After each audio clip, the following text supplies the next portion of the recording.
Muito bem, estamos aqui de volta para mais uma aula do curso da ETAD, Escola de Educação Teológica das Assembleias de Deus, e a matéria que nós vamos iniciar hoje chama-se Epístolas Paulinas 1. Epístola Paulinas 1 engloba duas cartas de Paulo, a Epístola aos Romanos e a Epístola aos Gálatas. Essas duas epístolas paulinas são chamadas de epístolas da justificação pela fé. O tema delas é parecido. Aparentemente, Paulo escreveu Gálatas primeiro e depois ele amplia mais ainda na epístola aos Romanos. Romanos também é chamada como a coroa das epístolas e aparece logo após o livro de Atos dos Apóstolos. É a epístola que Paulo não tinha estado em Roma, mas Paulo pretendia ir a Roma, e é uma das maiores epístolas do apóstolo Paulo. Em Romanos, Paulo trata que o evangelho é o poder de Deus para a salvação de todo aquele que crê. Ele escreve essa epístola para dizer aos romanos qual era o evangelho que ele pregava. Através da Epístola dos Romanos, que foi escrita por volta dos anos 57 ou 58 da nossa era, o apóstolo Paulo procura dar uma resposta lógica e inspirada à principal pergunta que o homem faz desde o princípio da história da raça humana, ou seja, como pode o homem ser justo para com Deus? Jó, capítulo 9, verso 2. Apesar de encontrarmos elementos em várias partes do Antigo Testamento, nos Evangelhos e no livro de Atos dos Apóstolos, que juntos visam responder a essa singular pergunta, o fato é que coube ao apóstolo Paulo a revelação divina quanto à justificação pela fé, que constitui a base e o tema da Epístola aos Romanos. A habilidade divina de Paulo para interpretar e comunicar ao mundo esse assunto através de seus escritos faz da Epístola de Romano, como alguns estudiosos a chamam, a catedral da doutrina cristã. Dessa forma, podemos resumir o tema da Epístola de Romanos da seguinte maneira: a justificação dos pecadores arrependidos, a santificação dos justificados, a glorificação dos santificados pela fé e pelo poder de Deus. Falemos da igreja cristã em Roma. A história eclesiástica não registra o nome do fundador da igreja em Roma. Apesar disso, são muitas as conjecturas levantadas em torno de tradições, sugerindo o nome ou nomes de possíveis fundadores dessa notável igreja do primeiro século. Existem tradições que vinculam a origem da igreja cristã em Roma ao nome dos apóstolos Pedro e Paulo, atribuindo-lhes a sua fundação.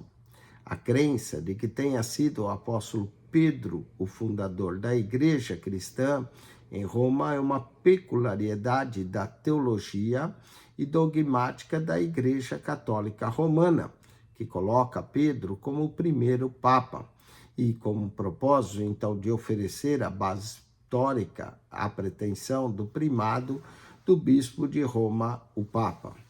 Apesar das boas intenções que possam envolver essa questão, a afirmativa de que Pedro fora o fundador da igreja em Roma não encontra respaldo nas escrituras, nem tampouco em fontes históricas confiáveis. Sabemos, por exemplo, que por ocasião do concílio em Jerusalém, Atos 15, Pedro ainda estava na cidade de Jerusalém, e de acordo com a carta de Paulo aos Gálatas 2:9, ele teve o seu ministério mais restrito aos judeus. Mas também sabemos que havia forasteiros romanos em Atos 2, no dia de Pentecostes, quando Pedro pregou. E também Pedro foi à casa de Cornélio, um centurião romano. Então, alguns podem usar esses possíveis passagens bíblicas para tentar vincular Pedro à igreja de Roma. Mas, se nós anularmos as possibilidades de que Pedro ou Paulo tenham sido os fundadores da igreja cristã em Roma, prevalece nos círculos cristãos mais ortodoxos a crença de que essa igreja tenha sido fundada pelos romanos que, visitando Jerusalém por ocasião das festividades da Páscoa, aceitaram o evangelho de Cristo pregado por Pedro no dia de Pentecostes, conforme nós já mencionamos. E é sabido, por exemplo, que durante os 28 anos seguintes a esse evento, muitos cristãos, advindo de todos os pontos do Oriente Próximo, imigraram para Roma. Alguns deles convertidos pela instrumentalidade do abrangente ministério do apóstolo Paulo entre os gentios. Sabemos que a igreja cristã da cidade de Roma já existia há algum tempo, quando Paulo escreveu a carta aos Romanos, Romanos 1, verso 8, verso 10, verso 12, 13 e Romanos 15, verso 23. De acordo com o livro de Atos, capítulo 28, verso 15, a existência da igreja em Roma é aceita pacificamente, o que é demonstrado pelo grupo de irmãos que recepcionou o apóstolo Paulo no Fórum de Ápio, ou da Via Ápia, como representação oficial dessa igreja. O Fórum Romano era originalmente uma praça mercantil, em geral situada ao longo das estradas importantes do Império. De origem eminentemente judaica, a igreja cristã em Roma logo teve suas fileiras engrossadas pelo grande número de gentios convertidos a Cristo. O capítulo 16 da Epístola aos Romanos é uma evidência disso, pela grande quantidade de nomes de origem gentílica e contém uma das maiores saudações em todo o Novo Testamento. Falemos da carta aos Romanos no cânon sagrado.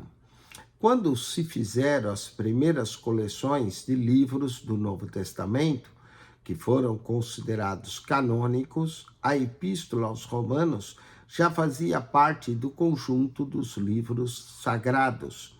A própria Bíblia, conforme a segunda Epístola de Pedro, o capítulo 3, verso 15 e 17, cita Romanos 2:4, o que prova a canonicidade dessa epístola, e Pedro a chama de Escritura. Esse é o mais antigo pronunciamento que temos quanto à canonicidade de qualquer dos livros do Novo Testamento. Alguns dos conhecidos pais da igreja demonstraram seu apreço pela epístola de Paulo aos Romanos, ao considerar que vários deles citam em seus escritos, como é o caso de Clemente de Roma, ano 95 depois de Cristo, Inácio de Antioquia, ano 110 depois de Cristo, e Policarpo de Esmirna, ano 110 a 130 depois de Cristo. Nas epístolas de Clemente e de Policarpo, respectivamente, são citados trechos de Romanos 1, verso 29 a 32, Romanos 14, verso 10 a 12, da Epístola aos Romanos, prova incontestável de que eles não somente tinham conhecimento do teor dessa epístola, como também aceitavam sua autoridade apostólica e sagrada. Ireneu citou a passagem da Epístola aos Romanos, capítulo 4, verso 10 a 11, em seus escritos. A abundância de citações da Epístola aos Romanos nos escritos dos pais da Igreja fortalece muito a opinião de que essa epístola era conhecida e lida pelos cristãos daquela época, como parte de várias coleções de livros sagrados que possuíam. Romanos também influenciou grandes teólogos da igreja, como Agostinho, que lendo a Epístola aos Romanos se converteu. E não podemos deixar de falar de Martinho Lutero, que ao ler a Epístola aos Romanos descobriu a justificação pela fé, o que foi a causa da Reforma Protestante. A carta aos Romanos tem influenciado grandes teólogos, como Calvino também, e tantos outros que foram influenciados por essa carta de Paulo aos Romanos. Vamos à lição 1, a introdução da carta aos Romanos, falando da condenação dos pecadores e a universalidade do pecado. Romanos capítulo 1, do verso 1 a Romanos capítulo 3, verso 30. Paulo inicia a epístola aos Romanos enfatizando sua entrega pessoal total a Cristo como Senhor e como servo chamado e separado para o Evangelho de Deus. Leiamos Romanos 1:1. Paulo, servo de Jesus Cristo, chamado para o apóstolo, separado para o Evangelho de Deus, o qual antes havia prometido pelos seus profetas nas Santas Escrituras, Romanos 1:1 e Romanos 1:2. Em seguida, ele cumprimenta seus leitores com a saudação peculiar, que é quase todas suas epístolas de sua autoria. Verso 7. A todos que estáis em Roma, amados de Deus, chamados santos, graça e paz de Deus, nosso Pai e do Senhor Jesus Cristo. Vemos aqui nessa epístola a expressão desejo e esperança de visitar pela primeira vez a igreja de Roma. Após a saudação e contatos iniciais com seus leitores, o apóstolo toca no assunto que mais lhe interessa nessa epístola.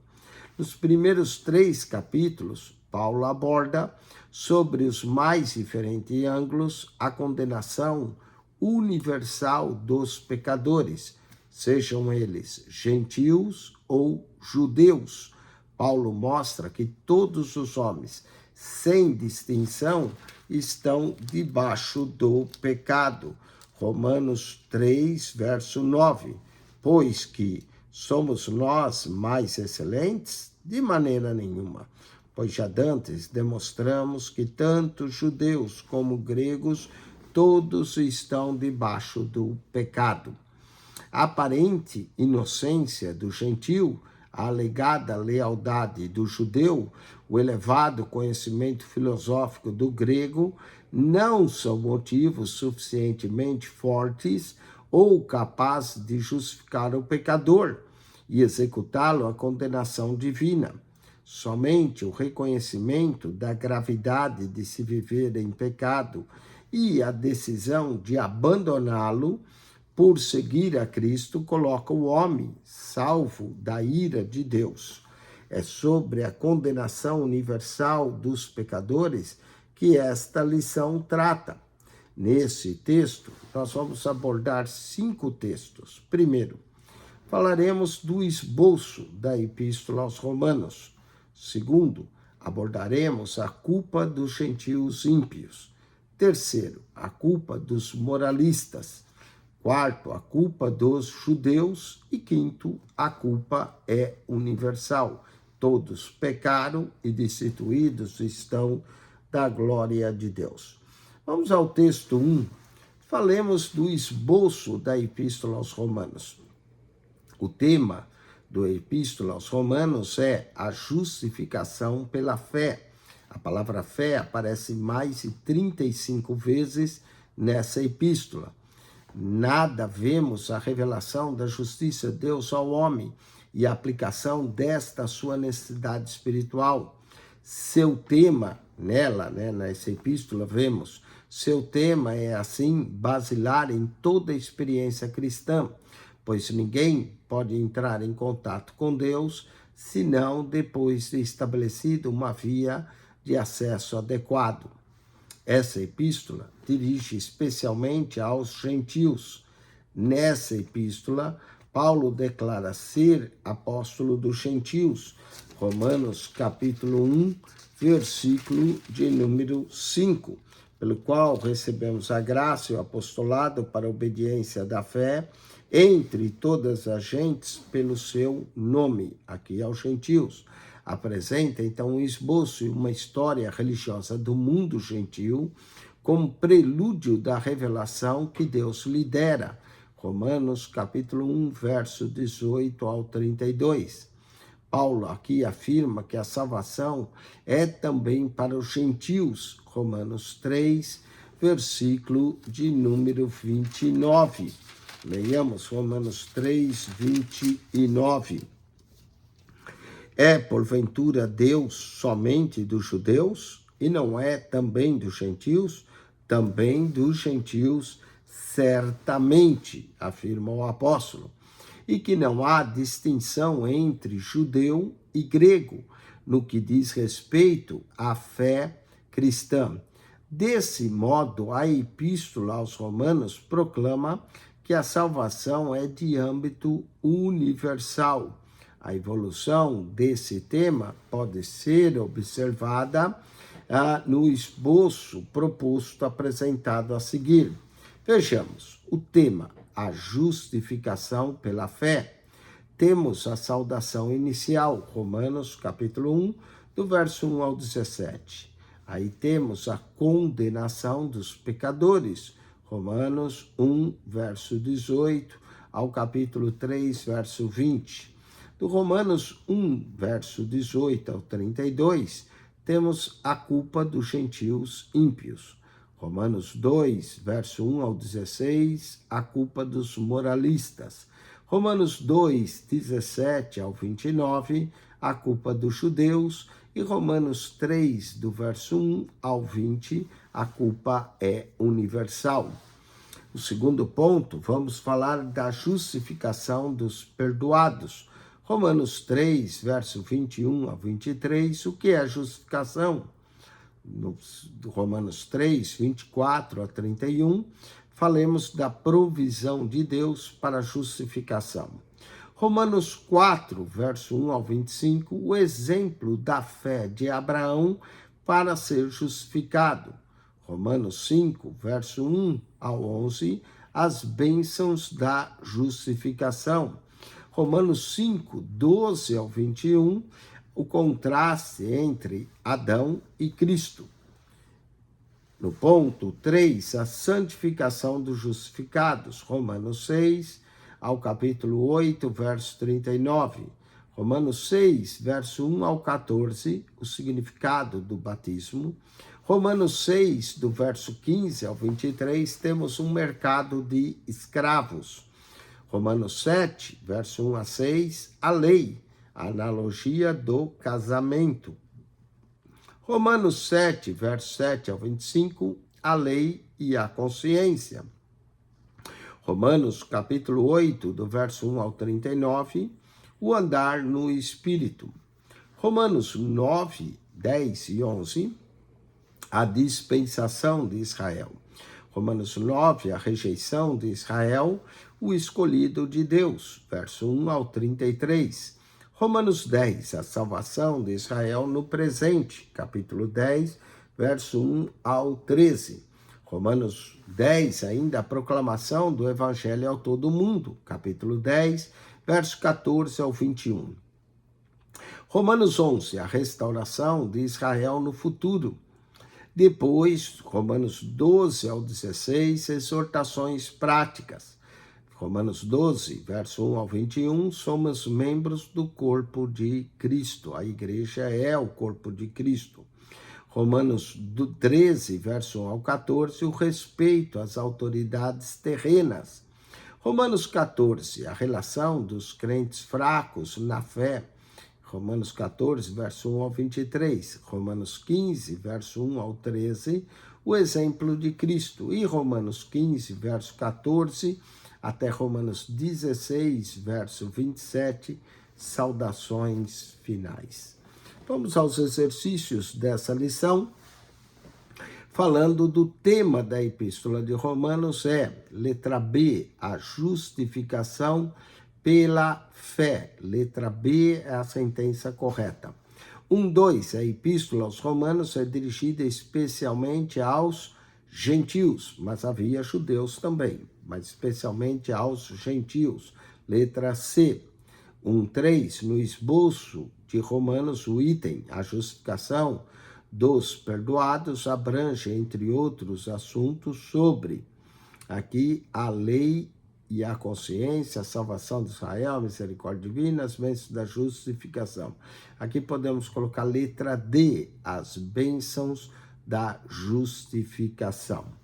Vamos ao 1.4, o item da dispensação de Israel, do esboço proposto, além de tratar da rejeição desse povo ao Evangelho de Cristo, trata da restauração futura de Israel, a restauração de Israel no futuro, letra A. Então, letra A na 1.4. Vamos agora ao texto 2, falemos da culpa dos gentios ímpios. Romanos, capítulo 1, verso 18 ao 32. Paulo começa a explicação sobre o Evangelho, apresentando a necessidade que o homem tem da salvação. Mostra que ele precisa ser salvo do poder do pecado e da ira de Deus. Romanos 1, verso 18. Lemos Romanos 1, 18, assim. Porque do céu se manifesta a ira de Deus sobre toda a impiedade e injustiça dos homens que detêm a verdade e injustiça. Portanto, o homem deve reconhecer a sua necessidade espiritual, antes mesmo de compreender as boas novas de Cristo, que são o caminho para o salvar.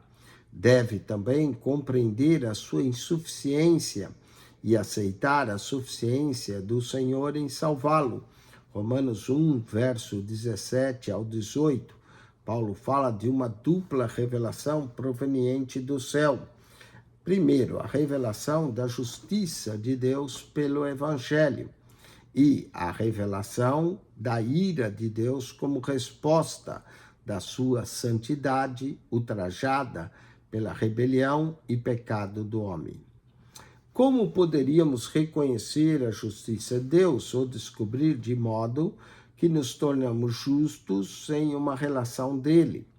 A justiça de Deus requer do homem conhecimento da revelação do Evangelho, que é a história do esforço de Deus revelando-se em seu Filho para salvar o pecador. Deus, que é justo e bom, concede a cada pessoa a recompensa que os seus atos merecem. O castigo ajusta-se à ofensa. Colhe-se o que semeou, Gálatas 6, versos 7 e 8. A ira de Deus contra o pecado não é irracional ou injustiça, como tantos a julgam. Por ser santo, Deus é, por natureza, contrária a toda e qualquer espécie de pecado. Falemos ainda da culpa dos gentios, Romanos 1, versos 19 e 20. Paulo faz aqui alusão à raça humana em sentido universal. Mostra como o pecado induz a outro, dizendo que toda a raça humana pecou e encontra-se distanciada de Deus. O homem afastou-se da revelação de Deus de tal modo, tornando o mundo imensamente corrupto e desprezível aos olhos divinos, que ele teve de enviar o dilúvio como punição pelo pecado. Por outro lado, Paulo descreve o mundo gentil do seu tempo e afirma que também os gentios tiveram uma revelação de Deus, porém a rejeitaram. Fontes do conhecimento de Deus. Duas fontes de conhecimento sobre Deus foram concedidas a toda a raça humana desde o princípio: a consciência e a natureza. Romanos 1, versos 19 a 20, menciona a natureza, Esse conhecimento de Deus é propiciado a todos os homens em todos os lugares e é conhecido como uma revelação geral de Deus.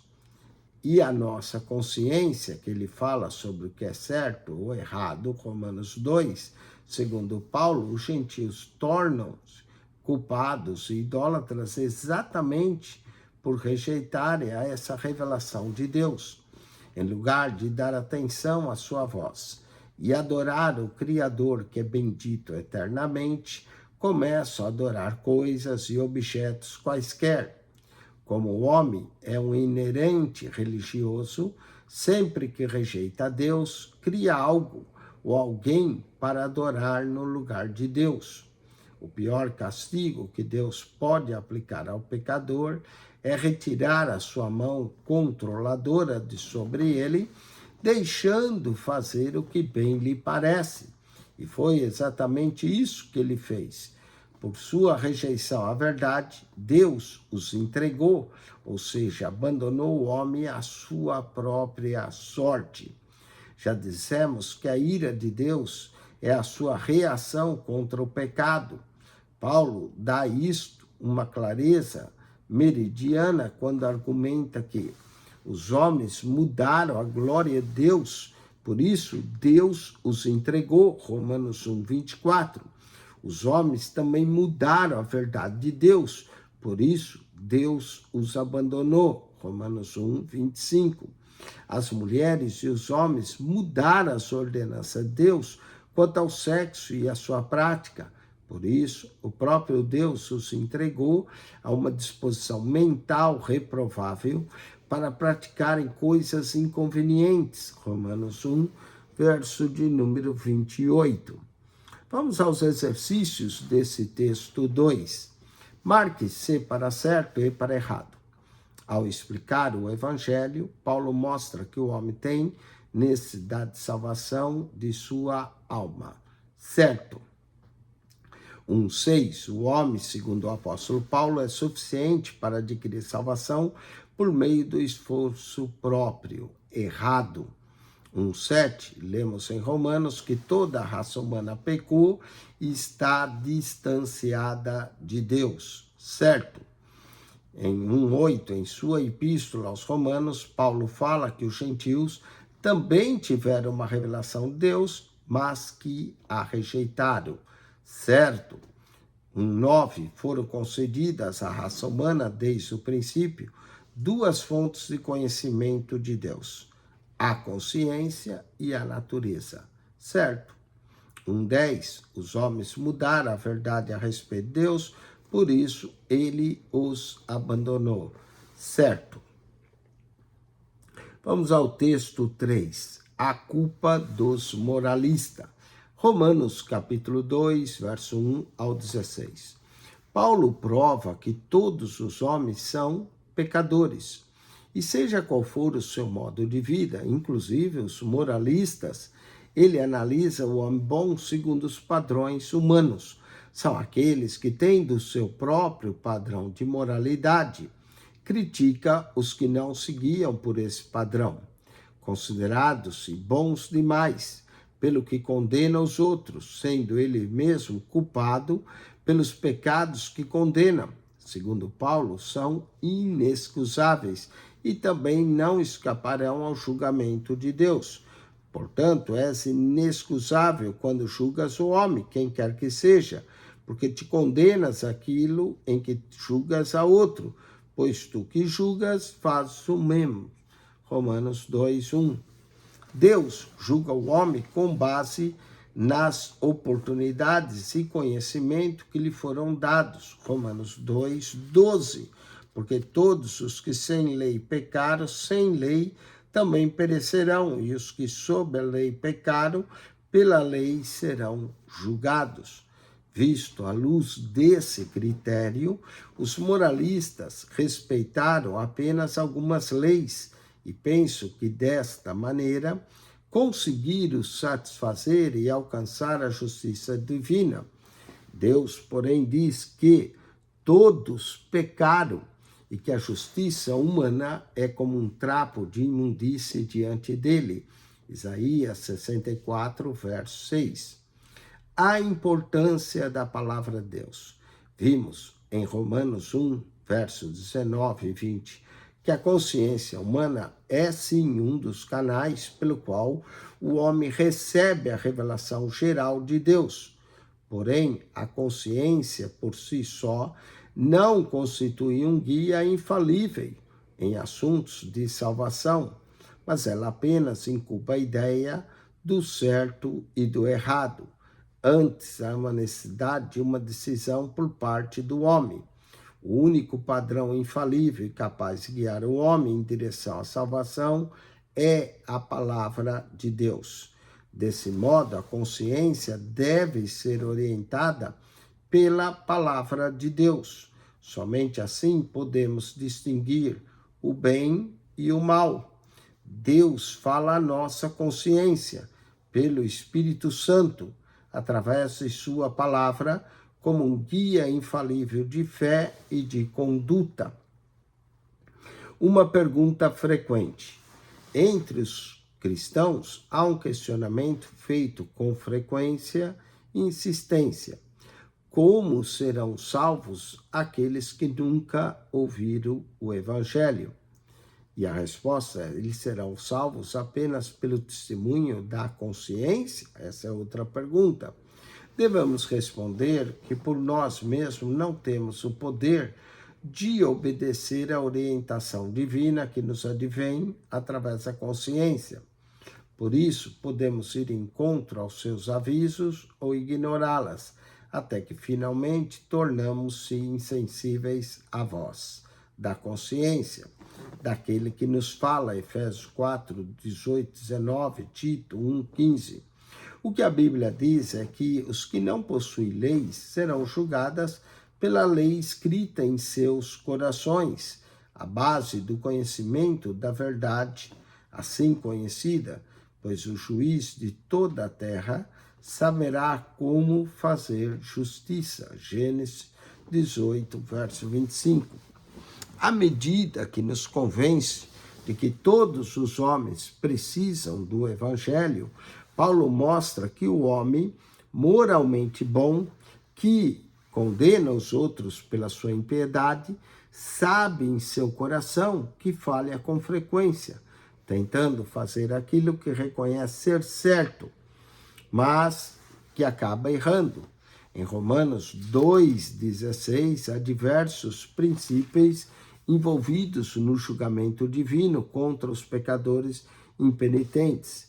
No dia em que Deus há de julgar os segredos dos homens, por Jesus Cristo, segundo o meu Evangelho.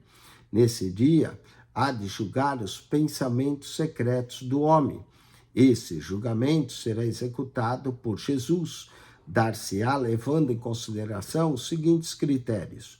A. Será conforme a verdade. Romanos 2, 1 ao 5. Logo, não haverá injustiça. B. Será segundo os feitos do homem. Romanos 2, versos 6 ao 10. Isso é, cada um receberá galardão conforme os seus atos. C. Será sem acepção de pessoas. Romanos 2, verso 11 ao 15. Governantes, governados, reis, plebeus, magistrados, réus serão julgados sobre o mesmo critério. E D. Serão segundo o Evangelho, como Paulo diz, segundo o meu Evangelho, Romanos 2,16. Vamos aos exercícios desse texto 3. Assinale com X a alternativa correta. Conforme Romanos 2,1, os moralistas, letra C, não escaparão o julgamento de Deus. 1,12, Deus julga o homem com base, letra A, nas oportunidades e conhecimentos que lhe foram concedidos. 1,13, na Epístola aos Romanos, Paulo fala dos moralistas que observaram apenas algumas leis pensando que estavam satisfazendo a justiça de Deus, né? estavam, letra B, estavam satisfazendo e alcançando a justiça de Deus. 1,14. A consciência por si só não é um guia infalível em assunto de salvação, pois o único guia capaz de conduzir o homem à salvação é a palavra de Deus. Letra C. 1,15. O julgamento a ser executado por Jesus Cristo será baseado na verdade, galardoador aos homens que, de acordo com seus atos, imparcial, pois todos serão julgados sob o mesmo critério. Todas as alternativas estão corretas. Vamos agora à culpa dos judeus, texto 4. Romanos, capítulo 2, verso 17 ao 29.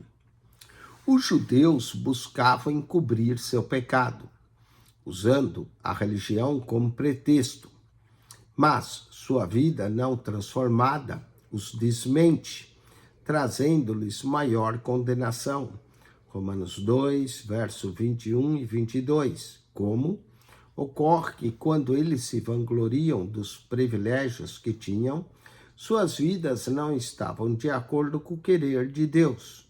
Diante disto, Paulo diz que maiores privilégios implicam em maiores responsabilidades. Quanto maior a revelação recebida de Deus, maior é nossa responsabilidade diante dele. Desvio da vocação divina. Como povo escolhido de Deus, os judeus deveriam ser uma nação missionária e dedicada a falar acerca dele, que o chamara para serem suas testemunhas. Mas, por haverem negligenciado a vocação divina, serão julgados, assim como serão os gentios impenitentes. Lamentavelmente, ainda existem pessoas que pensam como esses judeus, que se orgulham de suas tradições religiosas, mantendo-se, porém, no pecado. Outros são cristãos nominais, que são só de nomes, ou seguidores de outras religiões. Às vezes estão esses em nossas próprias igrejas. São pessoas que negam o evangelho em seu viver diário. São hipócritas. Lembremos-nos que Deus há de julgar os hipócritas. Qual a vantagem, então, de ser judeu? Paulo diz que, em um sentido, é bom ser judeu, Romanos 2, verso 25 a 29. Mas um judeu que transgride a lei divina, nada é melhor do que um gentil que não tem lei. Enquanto o judeu se diz inocente e busca encobrir o seu pecado sobre o pretexto da religião, Deus refuta essa defesa fútil, mostrando que o judeu que assim age, aqui a letra A, incorre em maior condenação, Romanos 2, verso 21 e 22. B, desfigura o bom nome de Deus, faz com que o bom nome seja blasfemado entre os gentios, Romanos 2, verso 23 a 24. C, anula o verdadeiro caráter dos ritos religiosos, Romanos 2, verso 25 e 26. E D, retira do judeu seus privilégios por sua posição religiosa, Romanos 2, verso 29. Conclusão. O judeu está sob condenação. Em vez de humilhar-se ante o conhecimento da lei, tornou-se crítico, presunçoso e cego em face à realidade de que na presença de Deus, ele não é em nada melhor ou pior do que os gentios. Pelo contrário, em certo sentido, ele torna-se mais culpado que os gentios porque não possui a luz e a revelação divina, conforme Romanos 2, 17 ao 29. Muito bem, vamos aos exercícios desse texto 4. Associe a coluna A de acordo com a coluna B. Coluna A. Servia aos judeus de pretexto para encobrir o pecado. Letra C, a religião. 1,17, por ser escolhidos por Deus, deveria ser uma nação missionária. Letra A, os judeus serão julgados, assim como os judeus, por negligenciarem a vocação divina. Aqui a letra B, os gentios impenitentes. E 1,19, o judeu que busca encobrir os seus pecados, baseado na sua religião, lhe desfigura, letra D, o bom nome de Deus. Vamos agora ao último texto da nossa lição, falando da culpa. A culpa é universal. Romanos 3, do verso 1 ao 20, nesses primeiros versos, Romanos 3, 1 ao 8, Paulo responde a diversas perguntas teológicas relacionadas ao povo judeu. A pergunta: qual é, pois, a vantagem de ser judeu? Romanos 3, 1, o apóstolo responde: muita. Primeiramente, aos judeus foram confiadas as palavras ou os oráculos de Deus. Romanos capítulo 3, verso 2. Uma vez que eles quebraram o concerto divino, já não podiam mais ser considerados como judeus verdadeiros e herdeiros da promessa de Deus. A respeito dos judeus, surgiam as mais variadas perguntas. Falharam as promessas divinas? O plano de Deus falhou? E responde o apóstolo Paulo que isso é de todo impossível. Romanos 3, 4. De maneira nenhuma, sempre seja Deus verdadeiro e todo homem mentiroso, como está escrito, para que seja justificado em tuas palavras e venças quando fores julgado. Porque a falta de fé dos homens não invalida a fidelidade de Deus. 2 Timóteo 2, verso 13, ainda que sejamos infiéis, ele permanece fiel porque não pode negar a si mesmo. Mesmo que uma pessoa possa alegar bons motivos, se agir mal como forma de alcançar os seus propósitos, Deus a julgará por isso. Falemos do judeu está perdido. Será que o judeu não está em condição de prevalecer diante do juízo de Deus? Parece que sim, pelo fato de possuir a lei. Porém, possuir a lei de nada importa, uma vez que de fato o que importa é praticá-la. Romanos 2, verso de número 13.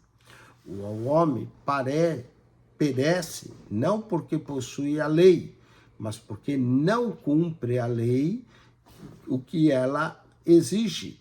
Nesse caso, o judeu que tem a lei, mas não pratica, não tem vantagem alguma sobre o gentio que está sem a lei. O que importa realmente é praticá-la. A posse da lei pelo judeu serve somente para aumentar a sua responsabilidade diante de Deus. Romanos 2, verso 12. A incredulidade dos judeus anula a fidelidade de Deus. Torna-se injusto agora o juízo de Deus? De maneira nenhuma, pois já temos demonstrado que todos estão debaixo do pecado. Romanos 3, verso 4 e Romanos 3, verso 9. Conclusão: a necessidade de salvação é universal, considerando os dois aspectos da condição espiritual da raça humana. Primeiro, a condenação ela é universal. Romanos 3, 9 ao 18. Segundo, o pecado ele é indomável e pessoal, tanto como no estado como em palavras e ações. Romanos 3, verso 13 ao 18.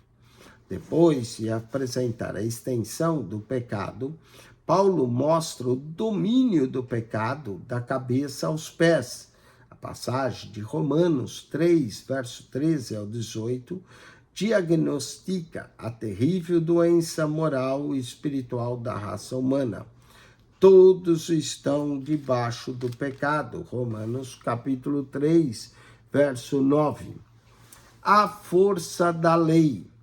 Os judeus que confiam na lei para se justificarem não podem negar o veredito da culpa que a lei apresenta. Romanos 3, verso 10 a 18. A lei é um espelho que serve para revelar o pecado e não um sabão que serve para lavar. Seu alvo é mostrar a necessidade de limpeza e não o de tornar limpo. Deus não pode isentar ninguém do pecado, porque, conforme Romanos 3, 10 e 12, não há um justo, nenhum sequer. Todos se extraviaram e a um se fizeram inúteis. Não há quem faça o bem, não há nenhum sequer. Romanos 3, 10 ao 12.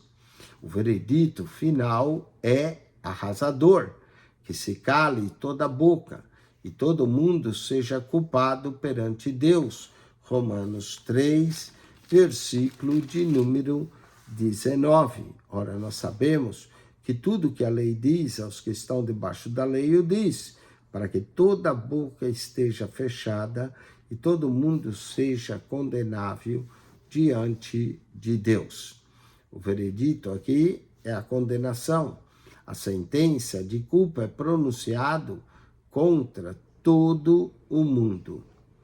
Vamos aos exercícios desse texto 5. Marque-se para certo e para errado. O apóstolo Paulo mostra, dentre as vantagens de ser judeu, que a esse foram confiadas as palavras de Deus. Certo? 1:21. A falta de fé dos homens invalida a fidelidade de Deus. Errado. Deus permanece fiel. 1:22. O fato de possuir a lei isenta o judeu do juízo divino. Errado novamente. Também será julgado.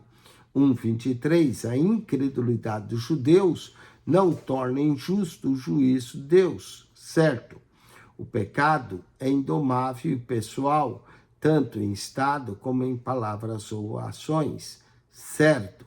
Diz o apóstolo Paulo que não há justo nenhum sequer, não há quem faça o bem, não há nenhum sequer. Certo? Muito bem, com isso nós concluímos a lição 1. Vamos agora à revisão da lição. 1:26. O item do esboço, a condenação dos pecadores, abrange a culpa dos gentios, assim como todas estão corretas. A culpa dos moralistas, a culpa dos judeus, a culpa é universal. Todas estão corretas. 1:27. A ira de Deus é a sua forma de reação contra o pecado em Romanos. Paulo diz que os homens mudaram a glória de Deus, por isso ele os entregou. Os homens mudaram a verdade, por isso ele os abandonou.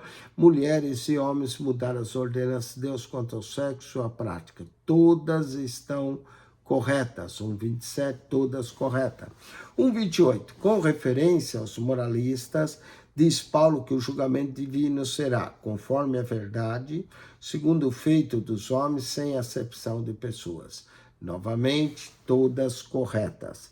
1:29. O judeu que transgride a lei divina e o faz buscando encobrir seu pecado como pretexto da religião, segundo Paulo, o judeu que assim age, incorre em maior condenação, desfigura o bom do nome de Deus, anula o verdadeiro caráter dos ritos religiosos. Todas estão corretas. 1:29, todas. 1:30, Deus não isenta ninguém do pecado, pois não há um justo nenhum sequer. Todos se extraviaram e a uns fizeram inúteis. Não há quem faça o bem, não há nem um sequer. Novamente, 1:30, todas estão corretas. Com isso, concluímos essa lição 1. O aluno agora deve tirar 10, 15 minutos de intervalo, toma água, vá ao banheiro, tome um café e volte para a lição de número 2 e o teste 1 e 2 da matéria Epístolas Paulinas 1. Deus abençoe quem esteve convosco, pastor Eugênio Piacentini. Se você não é aluno, mas gostaria de ser, entre em contato conosco, faremos a sua matrícula, daremos acesso à plataforma digital da ETAD, ao WhatsApp do aluno, para você fazer o seu teste e obter a sua avaliação.